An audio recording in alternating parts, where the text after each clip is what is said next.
Hello, I'm Kevin Berger. With summer in full swing and lingering memories of one of the worst winters ever in Minnesota, people are heading outside in droves. And one of the more popular destinations in the Twin Cities is the Minnesota Landscape Arboretum in Chanhassen.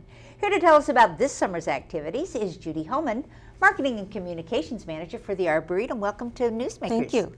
I understand that there's an exhibit that you're really proud of. It's called Nature in Glass. Can you Nature in Glass. Not only are our summer gardens in bloom, but Nature in Glass, 32 glass sculptures are scattered throughout the gardens of the Arboretum. So it ranges from a 16-foot dandelion puff to fish in the waterfalls at the Japanese garden. Really, it's just a great experience to see this lovely glass sculptures, all the glass sculptures in the gardens.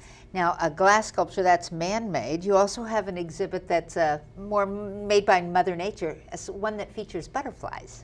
Butterflies, Beauty in Flight, features in our conservatory 500 butterflies on Real live average. ones. Really live ones. Native butterflies, monarch butterflies flying all around you. It's a really special experience. You can learn more about butterflies, see the beautiful plants that they especially love. And can you learn how to bring some of those plants into your own garden so that you can attract that kind of wildlife? We have pollinator gardens scattered throughout the gardens, the home demonstration gardens, for example. And so lots of tips, there's brochures, information on how to grow in your home gardens, or whether they're patio pots or container gardens, plants that really attract butterflies, bees, and even hummingbirds. And another something special this year at the Arboretum brings a touch of royalty to town. Botanic royalty. The High Grove Florilegium is a botanic illustration exhibit of the gardens of Prince Charles, His Royal Highness. And the Midwest, the Arboretum, is the first stop, and that'll be going throughout the summer. So please come and see those too. Now, those of us who try and do some annuals at home might wonder, the annuals that we see at the Arboretum, how do you get those going? Do you start them from seed, or do you go to the nurseries like us amateurs?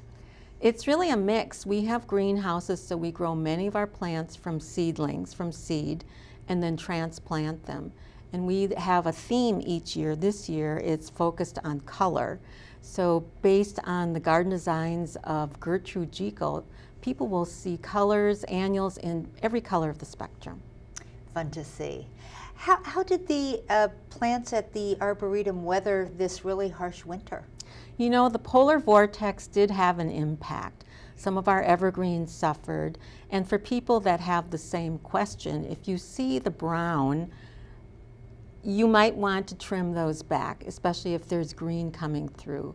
But if it's totally brown, you might have to replant it as well. It was sort of that perfect storm of the summer drought from the preceding summer and the very cold winter temperatures and wind. So were there some permanent losses at the Arboretum? We're constantly pruning, and so there were some things transplanted, but overall our pine collection is still very, very strong. And you also have classes for young people. Many classes, preschool, day camps, as well as for the adults, wine tasting, cooking, photography.